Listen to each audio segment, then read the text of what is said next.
everyone. Welcome to a special edition of Tunnel Vision. I'm your host, Ryan Abraham, and joined alongside USC rush end Jamil Muhammad, coming off a crazy game. We'll talk about 43-41 win over Arizona in triple overtime. Jamil, thanks for coming on the show. Yeah, no problem. I'm glad you had me on here. Of course. It's great to have you here. If you watch the intro video, we got to see one of your sacks in there. You're actually, I know your former team, Georgia State, their Twitter account tweeted out that you are number 6 in the nation in sacks with 6 sacks this year. So congratulations on that. 2 more against Arizona. Yes, sir. I appreciate it. Yeah, what was it? I mean, we'll get into some of the game stuff in a little, but I mean, have you been a part of a game that was that crazy, like a triple overtime game like that? Um, not that I can remember. Last night was so crazy, man. It was that probably was one of the best games, if not the best game I've ever been a part of. I believe that it definitely was the best game, my best collegiate game yet. Especially after speaking to my parents, after seeing me in so many games, they kind of agree with me, or they actually brought that point to me. So I never even thought about it like that until they said something. But man, last night was it was wonderful. It was exciting to get the win, and I believed in us from the jump. No matter what the scoreboard read, it was always on the belief side for me as far as us winning that game. But as far as being a part of a game like that, I don't believe I've been in something like that probably since middle school. Yeah, it was pretty.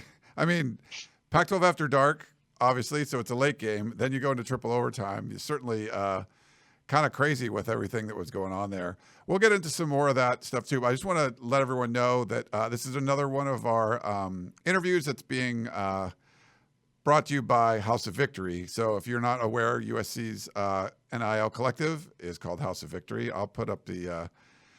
It's like kind of over my face, but you can, if you want to donate, you can scan that QR code there. We'll put it up throughout the broadcast too. And I know it's been a big part of college football the last couple of years. And before we get into some of the game stuff, I just want to kind of get your thoughts, Jamil, on how it's impacted you, like the NIL and working with House of Victory, how that sort of impacted you and your life. I know you have family out of town, maybe help them travel to games, things like that. How it's impacted you. House of Victory has impacted me in a wonderful way, to be honest. It's obviously allowed my family to be able to travel to games, with less, I guess, stress on planning. Obviously, it's allowed us athletes to just be able to brand ourselves or really push our brands in different ways. And then, also it adds that incentive piece. Obviously you love to be a part of a collective that takes care of you, and that's something that the House of Victory has done so far, and I'm just excited to see where it goes from here. All right. Well, let's kind of get to this game a little bit. Got to talk to you during the week, and if you remember, you did a media scrum. I believe it was on Tuesday, and had asked you some questions about what this defense was doing second half and things. And one of the things I think you brought up a lot was focus. That you wanted to make sure the defense in general, stayed focused, and wanted to kind of get your assessment if you felt like you guys did that all right, or if that's something you're still kind of working on as a unit. Absolutely, in moments we did do it well. We could have done it better, obviously. All across the board.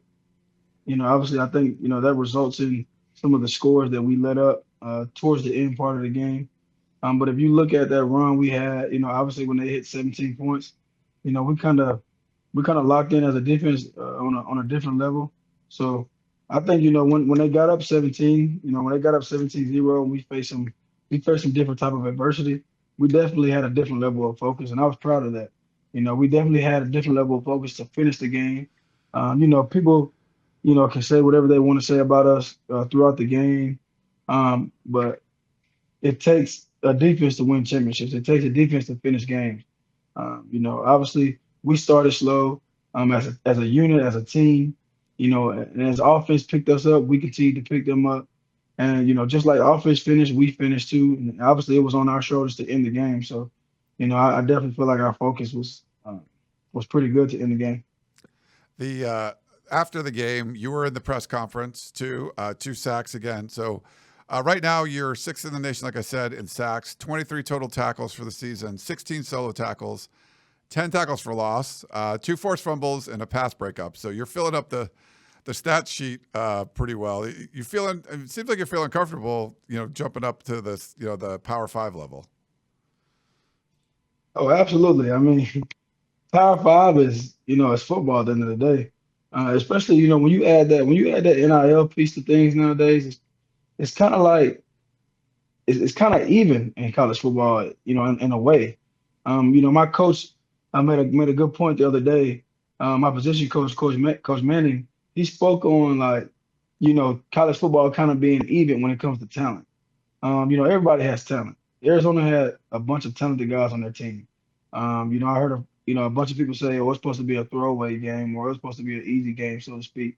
Man, them guys have tremendous amount of talent. I mean, they have a receiver that's probably, I mean, one of the best in the nation, and T-Mac.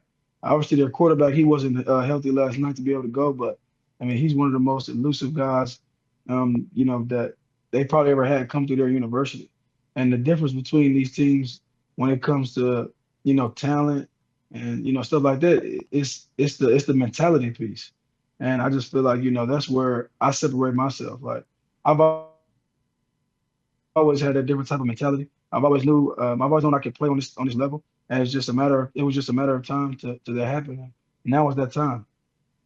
The after the game, you were in. I mentioned the post game press conference, and you had said that we were. So this was on, and I'll put the picture up. Mason Cobb got that stop, the 2-point conversion, crazy, everything that was kind of going on there. But your quote was that we were just playing the call that we got to the best of our ability. The emphasis this week was training and effort and playing as hard as we can play. I believe, like Caleb said, the longer we go, the better we get. I think that last play was really the epitome of that. Like Coach Riley said, any other team with less of a culture wouldn't have shown up like that. I believe that we came together as a brotherhood and did what we had to do and just gave great effort. And I just kind of wanted to get your thoughts on, that, post game, what was, going on there. Cause it definitely felt like there was, still criticism coming your way. Fair or not, but to be able to dig out of that 17-0 hole, like Coach Riley said, and then to come up with the play at the end of the game to win it. I mean, it seemed like you guys relied on the culture that Lincoln Riley and the coaches have built there over the last couple of years. Absolutely. I mean, it's always going to be some type of criticism. It's almost funny because it's like, you gotta kind of like appreciate the criticism that comes. It's this wave that athletes and wonderful programs go through. You have the growth piece, you have the trying to find yourself piece, and then once you get to that level of like dominance, then here comes the praise. But with the praise, you also gotta deal with the criticism. You got to deal with just crazy comments. Some of them don't even matter. Some of them don't even deserve any type of attention as far as what it can do for your program. And it's kind of like, if you pray for the rain, you got to deal with the mud type of deal too. So, I mean, we know what we signed up for, being USC Trojans, and that just what comes with the territory. If you play any team that you're going to get their best. And it's kind of a twofold to it. As you're getting the best from the other team, you're also getting the best from the critics. You're also getting the best from the people who are just watching, to be honest. So, we're as a unit and as a team, we're just focused on keeping the in-house stuff safe. Having each other's back and just continuing to get better and continuing to stack wins. Because at the end of the day, as long as that scoreboard reads us winning, I mean, all things else really. I don't say it doesn't matter, but it's like we can always go back to the drawing board after we get the W. Like, for example, we won yesterday. We know we have a lot to work on defensively, offensively, special teams, just as a unit as a whole. So we know what those things are, and we're definitely going to get them corrected. But we also had to win on those scoreboards. You tweeted this out after the game. Say what you want. 6-0 is 6-0. Champions know how to persevere. Is that part of it? Just kind of hearing like some of the criticisms. You're like, hey guys, we're 6-0. Relax a little bit. Well, it's not really relaxed. I mean, I'm the type of guy, I love it, to be honest. I love when people talk. I'm the type, you keep it coming. For me as a leader, as one of the leaders of this team, I just speak to them about, like, yeah, we don't want to just ignore those comments. Like some of those comments, we gotta take some of that personal, and we gotta, use that as fire if we choose to. We can ignore it if we choose to. Whatever makes you go. I think a culmination of a lot of guys doing that and knowing what makes them go. I think it definitely drive us. So that comment, that tweet was mainly just about any of the outside noise, to be honest. Because I love my brothers and I have all my brothers back. So I definitely peep and I definitely see a lot. The We saw a lot of teams lose, over the weekend, and you guys did not. One of the things you bring up is, yeah, there's things you could work on, but you still get the win. It would be a lot different if that triple overtime game went the other way, and you're 5-1 instead of 6-0. What sort of stuff do you kind of take away from a loss? I mean, a win, but that you feel like, okay, there's things we need to work on. Like, is it specific stuff you see on film, or like what can you take away from it, from a win like that, but knowing that there's things you guys can do better? Um, Coach Riley always talks about just having a healthy respect for growth. Just know what we got to get better at specifically. Obviously starting with myself and other guys in their position, and then, like I said, a culmination of that coming together. We'll be fine. It just all goes back down to focus. Do you guys look at advanced stats or sort of game trends? Like there's different game. I mean, it just seems like every game can be a little bit different. In this one, it was weird. Arizona had really good success on first down. I think they gained like 8.3 yards on first down, but then end up having longer, like it was like average of like 7.3 yards to go on third down. So you guys were doing a pretty good job on second down. Seems like knocking them back. You guys had a bunch of tackles for loss.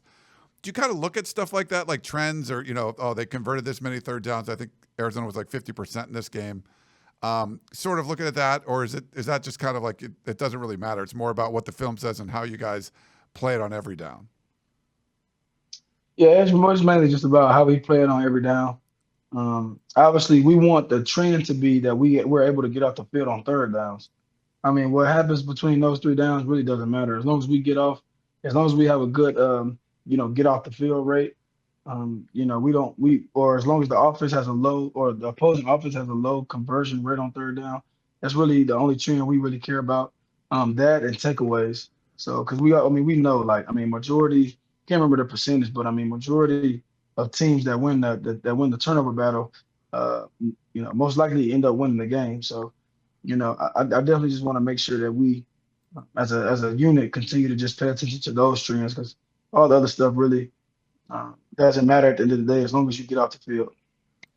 You were up there on the podium last night, along with Lincoln Riley, like we mentioned, but also Caleb Williams. You could argue this was, like you could statistically maybe, passing wise, like one of his worst games as a USC quarterback, but runs for 3 touchdowns, gets that 2-point conversion.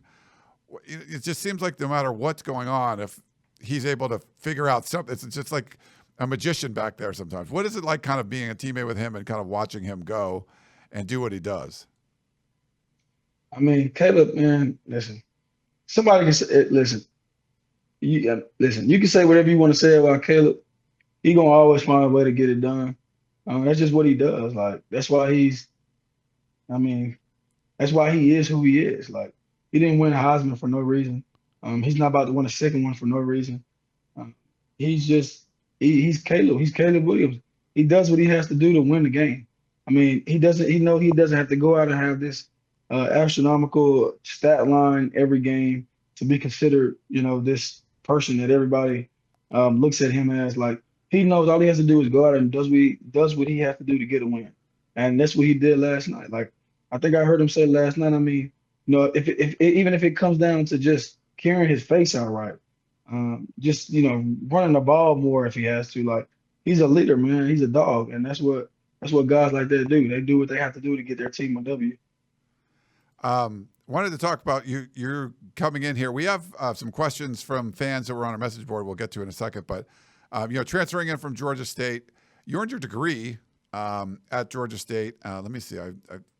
it was in interdisciplinary studies with a focus in social entrepreneurship, and then you're now studying gerontology at USC. Is that correct? No, that's not updated. So I'm getting my master's right now in business and social entrepreneurship right now. Oh, okay. So yes, sir. Oh, that's cool. But you did graduate. It was 3 years at Georgia State. Yes, sir. Three. Wow. All right. Well, congratulations to that. That's great. That's great to see. Thank And you. I know people were asking. Thank you. So you have 2 years of eligibility left. If you wanted to stick around for another year, you could play another one. Yeah, right. If I wanted to stick around for another year, I could definitely do that. Okay. I think a lot of USC fans are hoping that you do. And it's funny, we Let's talked see. about this, I think, in the off season, whenever we talked to you about the, former quarterback. You were at Vanderbilt to start your career before you were at Georgia State playing quarterback. That's just always a wild one to see, like this guy that you're just coming after quarterbacks, one of the nation's leaders in sacks, and you used to be one of them yourself. Yeah, that's why I have a different type of hunger for it. I have a lot about my story I could tell, but there'll come a time where I can do that. Right now isn't that time. Right now I'm focused on winning and helping my team win, but it's definitely a lot that drives me into how I play the way I play now. Well, we had a few questions from fans, if you wouldn't mind answering a few. Do you have a little bit of time, or? Absolutely, we can do that. All right, cool. So this is over on the Peristyle, and thanks again to Jamil Muhammad for doing this. Dolce Triad says, so these are all screen names, by the way. You continue to make plays each week. How was the transition from playing in the Sun Belt versus playing in the Pac-12? Quarterback play, offensive line play, anything like that? It's the same game, different conference, same game, different league. If I had to touch my finger on one thing, I would say the level of quarterbacks that we play every week is definitely different. Their moxie in the pocket, their IQ. Obviously, I don't think none of them are Caleb. Yeah. With the exception of maybe Penix being somewhat close with his size and being able to run. But you know, I think we definitely, even though they're not Caleb, we definitely face some guys that are electric that can also throw the ball too. Usually you see guys that can run, and then their passing is not as good, or you see the total opposite. A professional style quarterback. So obviously we played some tremendous quarterbacks. We have some tremendous ones on the list, especially if I can't remember his name. Excuse me, the quarterback at Utah, especially if he plays, he's a field general. You got Bo Nix coming up. I'm excited about that one. Obviously, like I said, we got Michael Penix Jr. So we got some guys that on the schedule that are some tough quarterbacks to bring down. Obviously, alongside their linemen that are great blockers too. Yeah, Cam Rising, and we'll see if he ends up playing. Cam Rising. Yeah. And he also wanted to know, were you surprised by the culture and camaraderie at USC after you transferred in?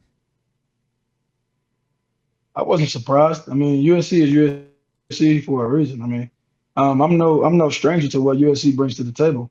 I mean, I grew up, knowing what tradition USC has, and to be honest, that was a big reason as to why I even came here, because of the tradition. Like, there's no way you can walk in between those walls every day and not feel motivated. And if you are, then you're in the wrong. You're in the wrong. I mean, I would say sport, but I mean, all of those sports walk through there.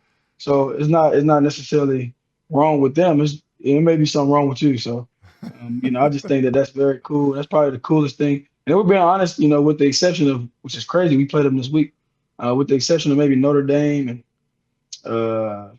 probably Army and Navy. I think USC may be up there with some of the most, traditionally rich, university there is. Yeah.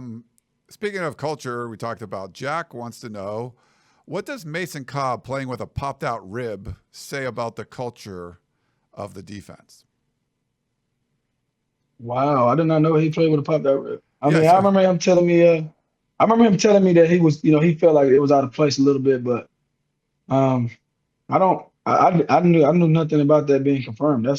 I mean, there you go. I mean, that tells you all you need to know. Mason is as tough as they come, though. Mason, that's my guy. He's as tough as they come, and I mean, he's the epitome of what what the culture stands for at USC. Yeah, so he told reporters after the game. So when you guys, so people know, like Jamil was in the first group with Caleb Williams and Lincoln Riley, and then they leave, and then they bring out different players, and they brought out Cobb, and he had said that it's popped his rib out. I was like, wow, that seems painful. Have you ever played for Wow. any kind of painful injuries? You just played through them, and they were just like really tough to get through. Oh man, I played through a little something last night. But I mean, I played through some, some tough things. I mean, how they used to tell us growing up. Hopefully my dad and mom hears this because they'll laugh. But they used to ask us, "Look, are you hurt or are you injured?" No, they'd be like, "Are you sore or are you injured?" Yeah. And one of the two. So I mean, if you sore, then you'll be okay. But if you injured, then we can talk. So it's just kind of that deal. And and it goes back to the longer we go, the better we get. I mean, a lot of that stuff in a game like last night, if you're a true warrior, you're a true competitor, like unless it's just like you can't walk or you can't think properly, you're gonna want to be on the field. So Yeah. But you got banged up a little bit last night. absolutely. I mean, that was a physical game. We banged a lot last night as far as in the trenches. So it definitely was some things that I had to battle with. But I mean, I'm fine. I'm All here. right. Well, good to hear you're fine. Papa 1990 says you're facing NFL prospect Joe Alt this week out of Notre Dame. What do you look for on tape to get an edge? Yeah, I've been looking forward to this one. Um, Oh, okay. Joe Alt, Joe Alt, Joe Alt is a wonderful offensive tackle. Nothing that nothing against him, but I mean, I will treat this week and prepare at a high level, just like I do any other week. Obviously with a very tremendous healthy respect for him and his game, but also the other offensive tackle and the other offensive lineman in their game. Also the quarterback they have, uh, leading them. He's a wonderful quarterback. He played at Wake Forest, I believe, last year. Yep. So I'm definitely no stranger to his game and what he brings to the table. He's definitely a high IQ type of guy. So I'm excited to go against them, and I know it'll be a big challenge for not only myself but for the team as well. Yeah. Sam Hartman. All right. We got Jereb 98 says, how does your experience as a former quarterback affect your approach on defense? And do you think it gives you an advantage or a unique perspective from a high level? It does in a way. It does in a way. I know that certain I had a play last night where I kind of made a guy flinch, and this doesn't just come from playing quarterback. I mean, even some smart defensive guys know this, but I just know as a quarterback, when you got some momentum, you don't want anything to go wrong. So I chose a point in the game last night to, try to pick with the guy, make him jump off sides and use one of our stem movements. And it ended up working. It kind of wrecked their momentum when they're driving. They end up having to, I believe, maybe punt or just getting a field goal. So that was big. But other than, I mean, it's really just about doing my job and doing it to the best of my ability. And then, adding that knowledge, that prior knowledge that I have from the other side of the ball, having played quarterback. I add some of that to my game, and it just makes me better. USC Dean03 says, what was the transfer portal process like? How long after you put your name in did you start hearing from schools? And who did you hear from at USC? And what was the pitch that made you choose the Trojans? Um, I mean, when I first got in the portal, it was awesome. I never really had the opportunity to be recruited heavily like that out of high school, especially because I tore my ACL. So and then I end up finding a way to um, get more offers through the camp process and stuff going into senior year. So that's how Bandy came about and other opportunities. But Bandy at the time was seemingly the best one.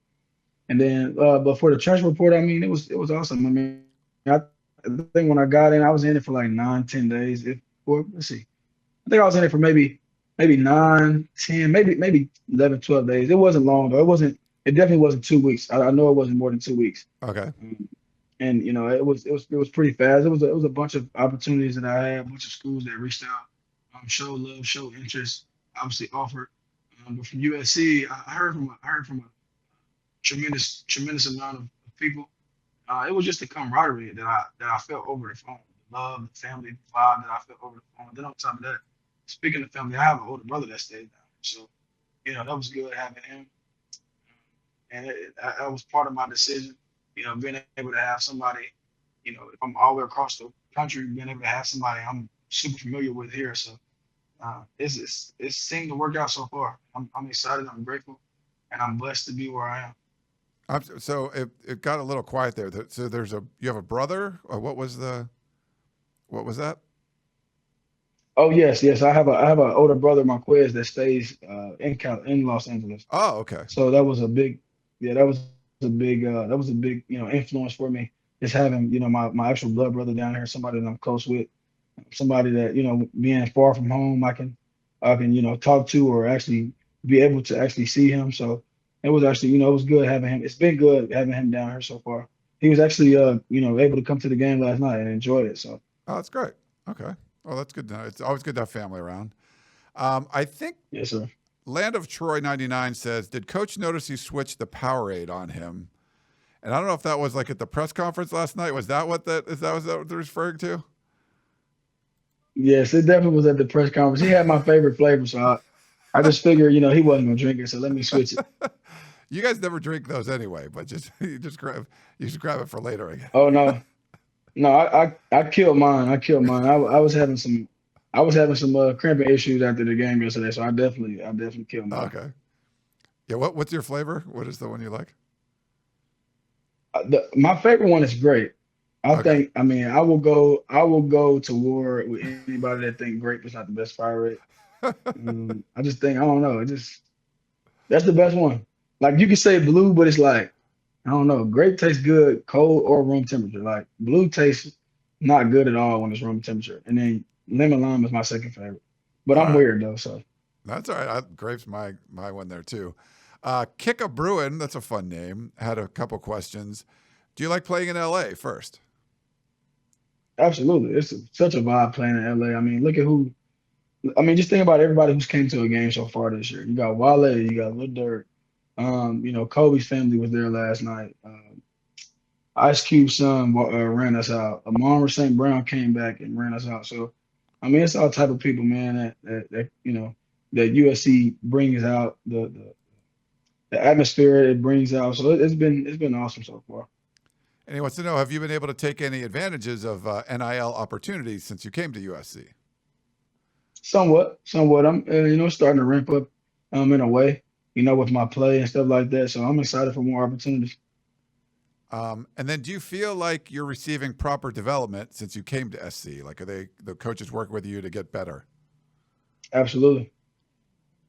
And then he says, also would like to thank you for your contributions. He has brought much needed intensity to the defensive line. So Kickup Bruin's a fan of yours. Fight on Rusty says, I'd love to hear your thoughts about your position coach, Roy Manning. He's a wonderful coach. I mean, he's a great leader. He pushes us in different ways than some coaches would usually do it, which is that's his style. I appreciate it. I love it. And Coach Manning has been wonderful to me so far and wonderful to the group. He pushes us, man.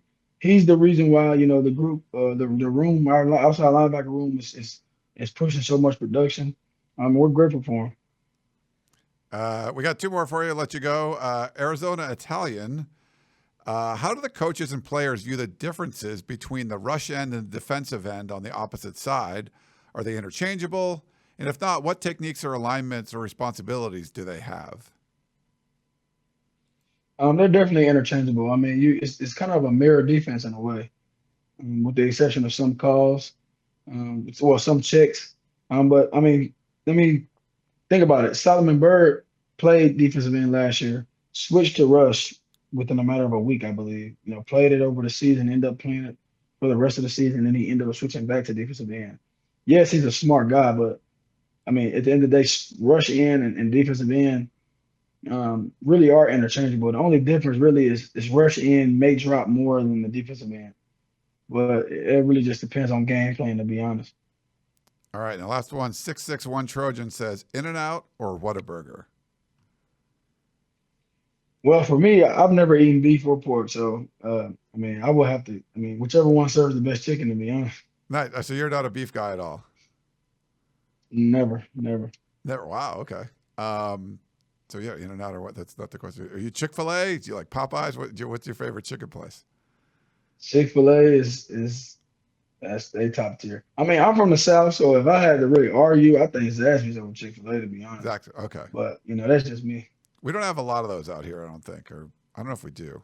Yeah, there's one like an hour and a half away from here. Oh, I looked it jeez. up. I Okay. was I was hurt when I seen it. I want to play. This is a video that I think you had on your social media from. If you want to walk people through this one, um, this is like squat Yeah, rack. What was going on here? This was like from June, I think. man. So I believe that so that was our squad day. Um, I think that was one of our max squad days. I can't remember how much weight that was. I think maybe that was the 600. No, was it? How much weight was that? I want to say that was the day we did 600. Me and Keon Bars. Man, we threw some weight around this summer, man. Let me tell you, KB, he's a monster in that weight room and on that field. Shout out to him. He pushed me a lot in the weight room. We pushed each other a lot in the weight room, on the field, whatever the case may be. But yeah, I think we pushed some weight this summer. I think the highest squat we did was like 670. Um, Whoa. or maybe I can't remember what it was exactly. It was high 60s for sure. Um, so yeah, we definitely pushed some weight. And then you got the elastic bands on there too, like make it even worse. Is that like a Yeah, sir. specific weight? Like, so if you add that band, it's like represents like 100 pounds or something like that. Is that how that works? I want to say it represents 40 more pounds if I'm not mistaken. I think Okay. that's what Coach Wiley told us.